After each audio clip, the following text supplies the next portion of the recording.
Pak Muzamil, kan ada istilah di antara ragam intervensi mengenai wali itu ada yang namanya wali kutub. Jadi ada wali mastur, wali kutub. Ya. Maksudnya apa wali kutub itu? Yang wali yang menjadi kutubnya para wali. Kutub berarti menjadi pimpinan pancernya menjadi wali. Panglimanya, koordinatornya. Koordinatornya para wali. Itu kan jadi kita berarti diminta untuk mengandaikan bahwa wali-wali ini punya tugas yang berbeda-beda, Pak ya. Betul. Misalnya berbeda-beda wilayahnya, berbeda-beda level sosialnya, berbeda-beda jenis karomahnya, berbeda-beda macam-macam gitu ya. Nah, tapi tetap ada satu pancernya yang namanya wali kutub itu ya. Nah, ini kan yang paling dirindukan orang, Pak. Wali kutub ini. Karena indikator kewalian banyak di mana-mana. Dan itu dengan mudah disangka-sangka sebagai wali. Sampai-sampai ada orang yang supaya disangka wali dia melakukan sesuatu yang mudah-mudahan diindikasikan sebagai wali. Atau saya mengumumkan di warung di bengkel sepeda motor tentang seseorang yang saya indikasikan sebagai wali sehingga semua orang percaya bahwa itu wali, kan bisa juga, Pak. Jadi wali juga bisa dikapitalisir, wali juga bisa dicerita atau rumor mengenai wali bisa bisa dipasarkan. Bisa dipasarkan dan orang bisa kena kena iklannya itu dan kemudian menganggap dia wali, kan gitu, Pak. Betul. Nah, kalau dalam referensi tasawuf atau kebatinan Islam yang pernah diketahui dan disepakati bersama sebagai wali kutub itu siapa, Pak? Syekh Abdul Qadir Jailani. Syekh Abdul Qadir Jailani ya. Iya itu disepakati. Tolong kemukakan keistimewaan beliau itu. Ya. Jadi Syekh Abdul Qadir Jailani itu dianggap punya pangkat di atas rata-rata para wali. Karena Syekh Abdul Qadir Jailani itu juga bisa memohon kepada Allah Ta'ala untuk orang itu jadi wali. Dan Syekh Abdul Qadir Jailani juga bisa memohon kepada Allah supaya Allah mencabut kewaliannya seorang. Nah, gitu aja. Itu dia punya hak prerogatif. Punya hak prerogatif dari Allah Ta'ala. Nah, gitu aja. Itu keistimewaan Syekh Abdul Qadir Jailani. Jadi wali ini kualitasnya sebenarnya bisa hampir kayak Nabi ya.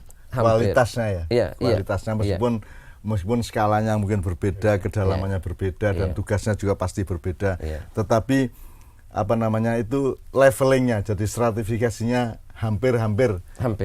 Jadi orang secara sembrono bisa itu memang nabi itu kan gitu. Padahal dia wali sebenarnya kan. Karena kurang tertib atau kurang detail kepada gitu ya. Nah kalau sekarang ini kira-kira ada nggak Pak Muzamil wali kutub itu? Mesti ada, cuma kita nggak tahu. Karena dunia tidak akan pernah sepi dari wali kutub. Jadi kalau meninggal akan ada lagi gitu. Cuma kita tidak tahu sekarang itu di mana. Karena itu kan sedunia, bukan se-Indonesia. Tidak harus di Indonesia. Itu nanti hubungannya sama Nabi ya, leveling Nabi. Kemudian hubungannya sama kalau sama Nabi Khidir itu kan gurunya para wali. Termasuk gurunya Syekh Abdul Qadir Jailani. Jadi dia itu profesor doktor wali gitu ya. Si Nabi Khidir ini ya. Bahkan juga mungkin gurunya para nabi sebenarnya. Dengan pemahaman tadi itu, jasad, roh dan nur tadi. Betul ya. Jadi, Nabi Musa saja bisa. Nabi Musa enggak lulus kok. Enggak lulus kok. Tiga KKN, 3 eksperimentasi itu benar enggak lulus. Sampai akhirnya dijelaskan oleh Nabi Khidir kan. Karena Nabi Musa tidak mengerti masa depan dan juga tidak bisa melihat masa silam. Cuma Nabi Khidir kan seluruh yang yang dilakukannya itu dengan pertimbangan yang sangat jauh ke masa silam maupun ke masa depan. Itu kan Khidir.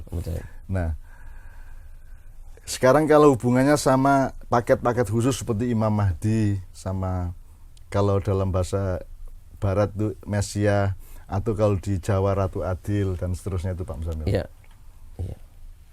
Ya, kalau itu kan seperti Imam Mahdi, itu kan dikaitkan dengan hadirnya penyelamat di akhir zaman, gitu ya. Dan saya kira kalau seperti yang disampaikan Rasulullah, Imam Mahdi itu yang akan muncul nanti ketika manusia berada dalam perbedaan yang sudah luar biasa sehingga sulit didamaikan, maka dia akan datang untuk untuk mencerahkan itu. Berarti dia super wali. Super wali. Super wali. Meskipun ya. tetap tidak dikasih SK Nabi gitu ya. Betul. Enggak ya? Enggak. Imam Mahdi ini enggak Nabi ya? Bukan Nabi. Ya. Ya. Tapi secara kualitatif mirip-mirip saja, Pak ya? Iya. Mirip-mirip saja ya? Iya. Ya, Syekh Abdul Qadir Jailani yang seperti itu menyatakan dirinya, saya ini di bawah terompahnya Nabi Muhammad. Itu Syekh Abdul Qadir Jailani.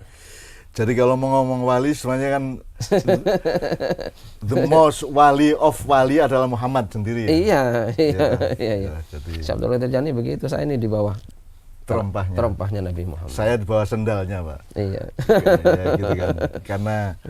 Karena tidak hanya terompah, beliau kadang-kadang juga memakai sesuatu yang lain, siapa tahu gitu ya. Iya. Gitu ya.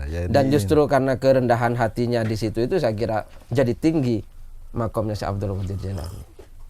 Karena dia mengaku. Nanti kalau kita ngomong gitu, kalau saya ikut-ikut rendah hati, ntar di Allah merendahkan diri untuk mengangkat diri kan gitu. Iya. Apa istilahnya kalau di teman-teman milenial tuh merendahkan diri untuk unjuk gigi kan gitu kan.